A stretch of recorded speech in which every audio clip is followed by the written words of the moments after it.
Oi, pessoal, tudo bem? Hoje nós vamos conversar sobre um sistema que particularmente eu gosto muito, que é o sistema nervoso. É um sistema que me encanta e sempre que eu vou estudar sobre esse sistema, eu leio bastante, porque é um sistema que nos mantém vivo, é um sistema que a gente depende dele praticamente para tudo, e vocês vão entender isso no decorrer da nossa aula. Então, quando a gente fala de sistema nervoso, é como se fosse uma rede de comunicação dentro do nosso organismo. Eu sempre falo em sala de aula que é como se fosse uma teia de aranha dentro do nosso sistema, que é um sistema que recebe informação o tempo inteiro e ele transforma essas informações em, em atitudes. Tá? Então, eu recebo a informação do mundo externo, vai para o meu cérebro e o meu cérebro manda estímulo para o meu corpo para executar alguma atividade. Então, esse sistema ele funciona como um computador. Eu digo que o sistema nervoso ele é o computador do nosso organismo, onde é, é reservada e é administrada todas as informações, é armazenada todas as situações que a gente vivencia durante o processo de vida. Então, ele capta as informações e ele transforma em estímulo para que eu desenvolva algum tipo de atividade. Quando a gente fala de sistema nervoso, a gente precisa ter claro na mente que a gente separa esses dois sistemas, tá? Em sistema nervoso central e sistema nervoso periférico. Nós vamos iniciar falando sobre o sistema nervoso central. Eu trouxe uma imagem para vocês de um cérebro, tá? Só para constar que esse cérebro, ele é um cérebro humano, então essa imagem é realmente de um cérebro que foi retirado de um corpo humano. Vou compartilhar aqui para vocês conseguirem entender. Aqui. Então, pessoal, isso aqui, tá? É um cérebro humano. Então, o nosso cérebro, ele é exatamente igual a esse aqui. Bom, toda essa região aqui, a gente chama de encéfalo. Então, tudo isso aqui, onde eu passo o mouse, a gente chama de encéfalo. Dentro do encéfalo, tem 3 órgãos que a gente precisa conversar para conseguir entender melhor esse sistema. Então, aqui dentro tem 3 órgãos principais, sendo que o primeiro que eu trago para vocês é o cérebro. O cérebro é essa extensão aqui que eu passo o mouse, tá? Esse órgão, ele é considerado o mais importante do sistema nervoso central, tá? Ele é o mais importante e é o maior desse sistema. Vejam bem que eu falei, desse sistema, porque ele ocupa grande parte do encéfalo. Esse cérebro, o nosso cérebro, ele é dividido em hemisfério direito e hemisfério esquerdo. Eu também vou compartilhar uma tela para vocês entenderem.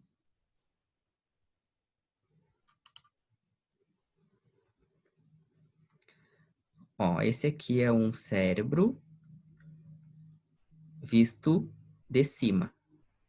Ó, então, hemisfério esquerdo, hemisfério direito.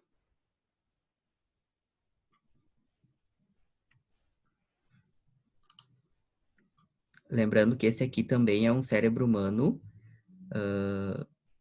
verdadeiro, que eu digo, não é uma imagem, aquelas de computador gráfico, sabe? É uma imagem realmente que foi retirada de um corpo humano.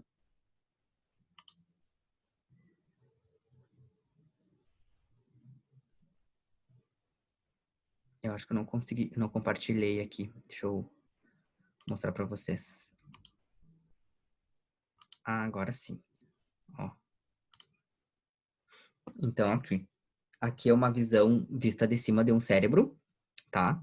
Então, quando eu falo de hemisfério, o nosso cérebro ele é dividido em hemisfério. Então, esse aqui é o hemisfério esquerdo e esse aqui é o hemisfério direito.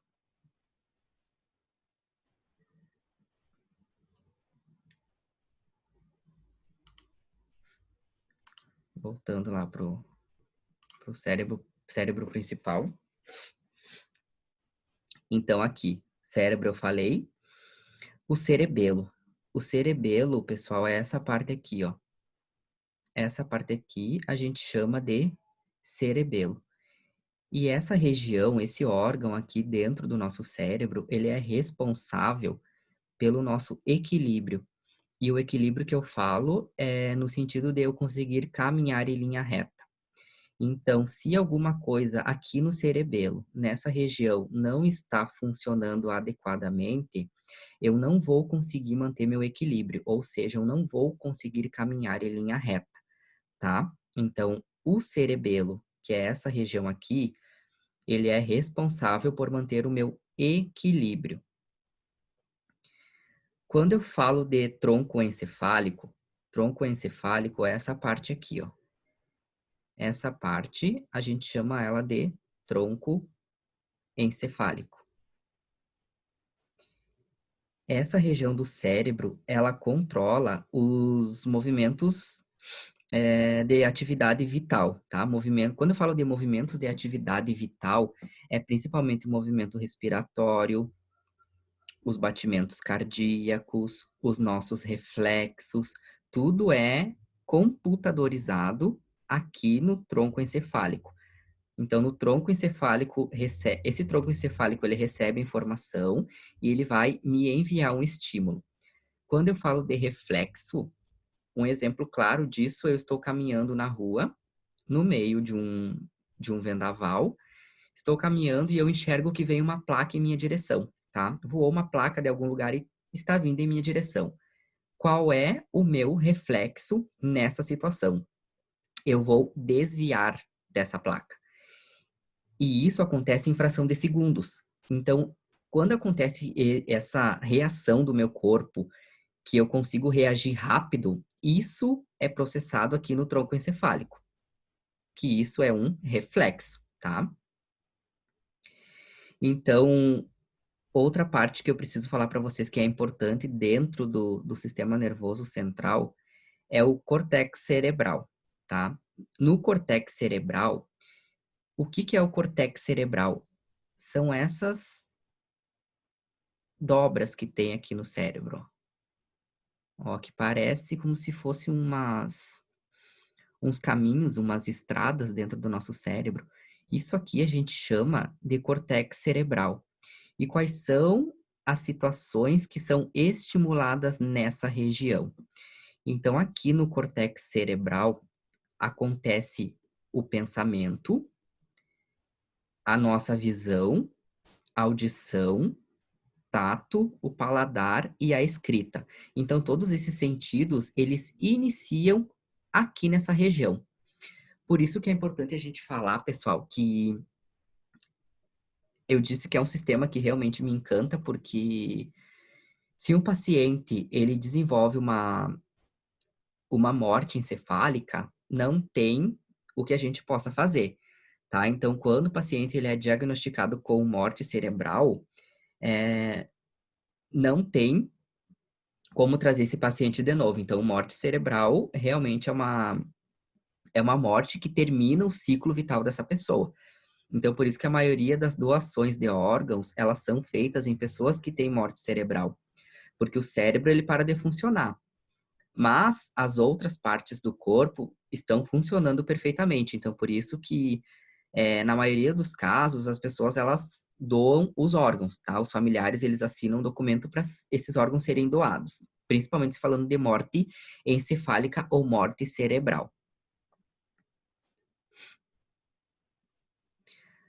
Agora, a gente falando mais da questão da formação desse sistema, então a gente fala que ele é formado pelo encéfalo e pela medula espinhal. E essa região aqui, ela é protegida, nessa parte aqui que eu estou passando o mouse, tem uma camada de proteção. E essa camada de proteção a gente chama ela de meninges. Então, quando a gente fala de meninges, a gente lembra daquela patologia, que é a meningite. Então, a meningite, ela vem e ataca as meninges do cérebro. Por que que é considerada uma doença grave? Porque a meninge, ela encobre todo o cérebro. Aí veio uma infecção e ataca as meninges, com certeza o meu cérebro ele pode ficar bem comprometido durante esse processo. Agora, falando um pouco de sistema nervoso periférico, o sistema nervoso periférico, ele é formado por nervos que se originam no encéfalo e vão até a medula espinhal. Eu vou até compartilhar uma tela para vocês.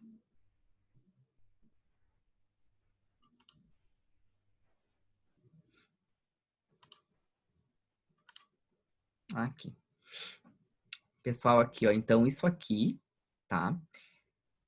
Dessa região para baixo, a gente chama de sistema nervoso periférico, tá?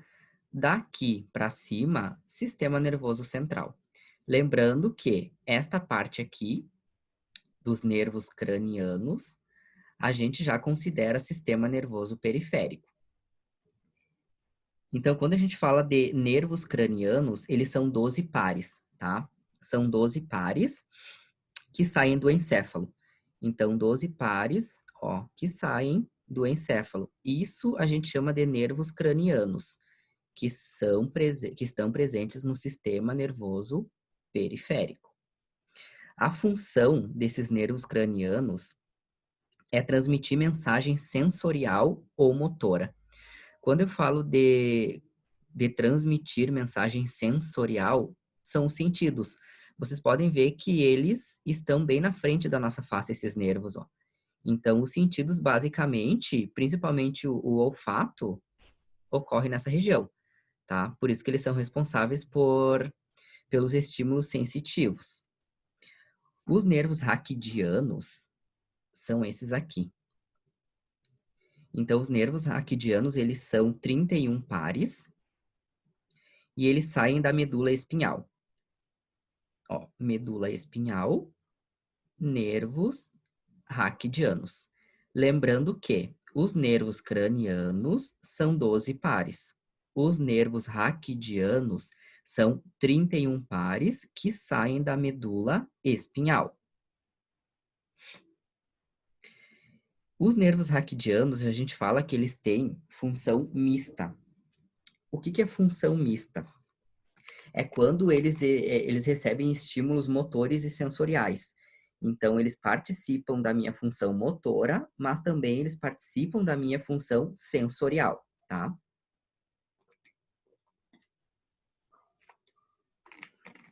Vou tomando uma água, senão a minha garganta seca e aí eu começo a tossir no meio da aula de vocês.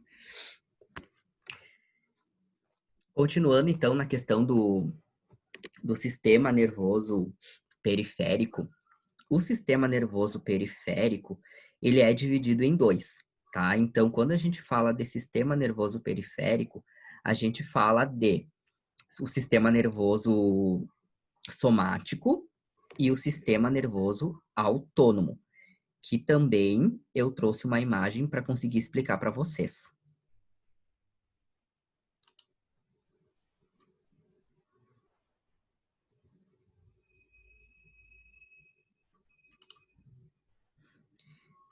Pessoal, quando eu falo de sistema nervoso, o somático, a gente vamos focar só nessa parte aqui, ó, tá? Então, o sistema nervoso somático, ele recebe e processa informações da pele, músculos e olhos. E transmite essas informações aos músculos.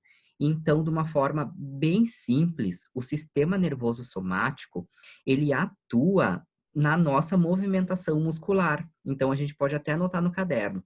Sistema nervoso somático atua na musculatura corporal.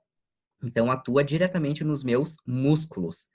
Ele recebe a informação lá no sistema nervoso somático, processa essa informação e ele encaminha ou transmite essa informação para os músculos. Então, no sistema nervoso somático, a gente precisa entender que ele trabalha diretamente com os nossos músculos, tá? Agora, quando a gente fala de sistema nervoso autônomo, esse sistema nervoso autônomo, ele se divide em dois, tá? Então, assim, para vocês entenderem, o sistema nervoso periférico, ele é dividido em dois, que é o sistema nervoso somático e o sistema nervoso autônomo. O sistema nervoso autônomo, ele vai se subdividir em mais dois sistemas. Por isso que eu digo que é um sistema muito complexo e é um sistema que eu gosto muito de estudar. Então, sistema nervoso somático e sistema nervoso autônomo, tá? São subdivisões do sistema nervoso periférico. Agora, dentro desse sistema, do somático e do autônomo, vai ter que surgir, sai daí, dois subsistemas, que aí a gente fala do simpático e do parasimpático.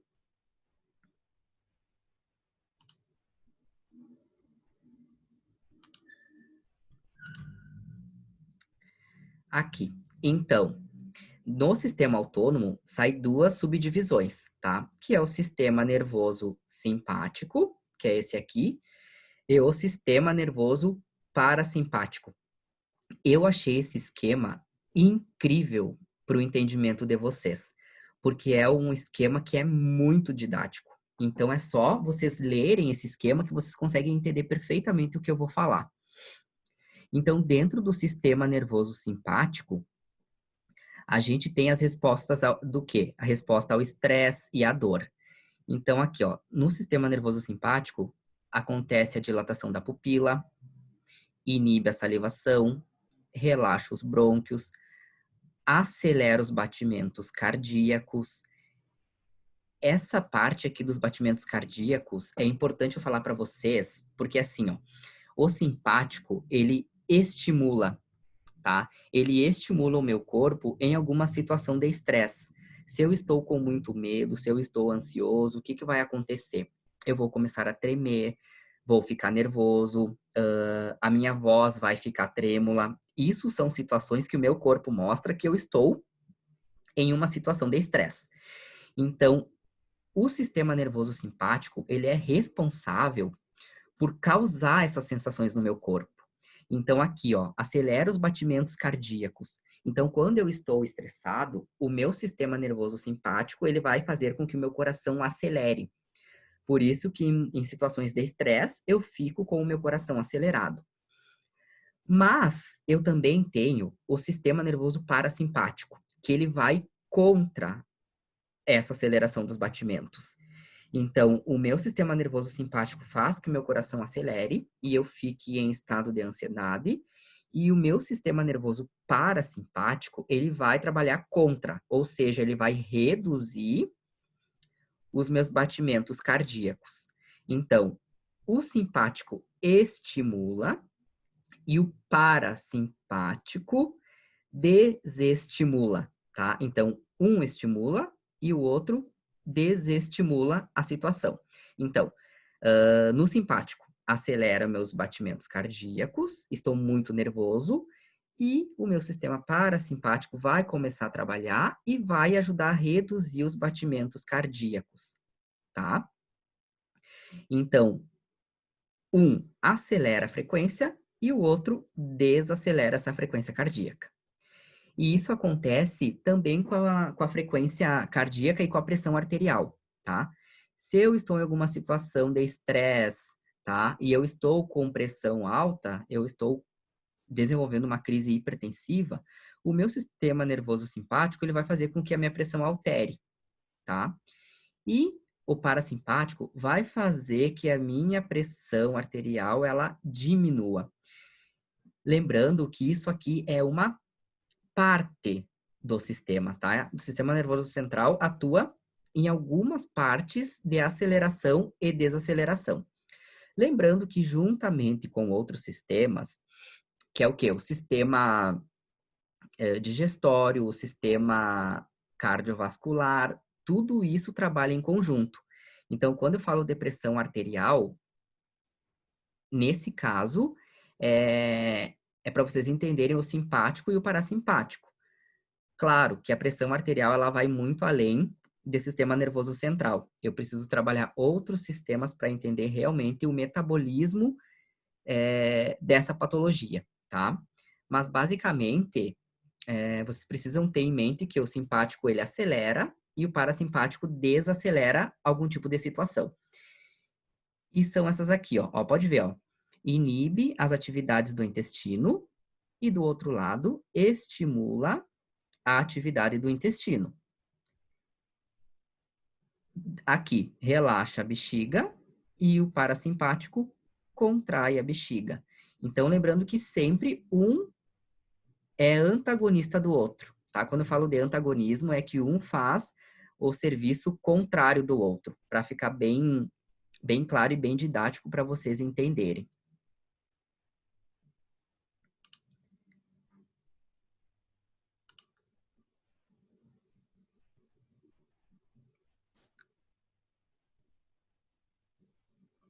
Deixa eu compartilhar outra tela. Aqui. Então, recapitulando aqui, pessoal, o sistema nervoso somático, tá? Somático, quando eu falo de somático, é o quê? É atividade muscular, tá? Recebe estímulo no somático e encaminha para os músculos do corpo.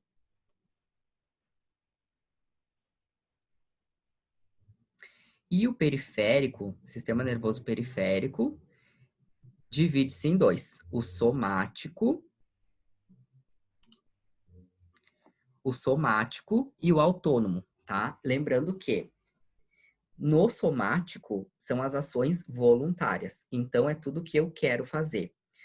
Bom, eu quero pegar uma caneta, tá? Então, eu recebo informação lá no meu somático, que é uma ação voluntária, que eu vou pegar a caneta. E isso em fração de segundos, tá? Dentro do sistema nervoso autônomo, a gente tem o simpático e o parasimpático. Lembrando que um é o oposto do outro, tá?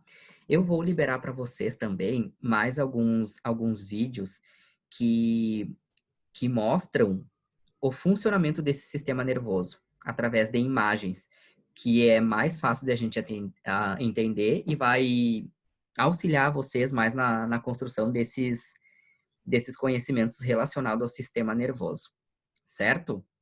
Então, nossa aula de hoje se encerra aqui. Qualquer dúvida, eu estou à disposição. Eu sempre vou falar dos meus vídeos que vocês podem contar comigo para o que for necessário e a gente vai se ajudando, certo? Então, até a próxima aula. Abraço para todo mundo.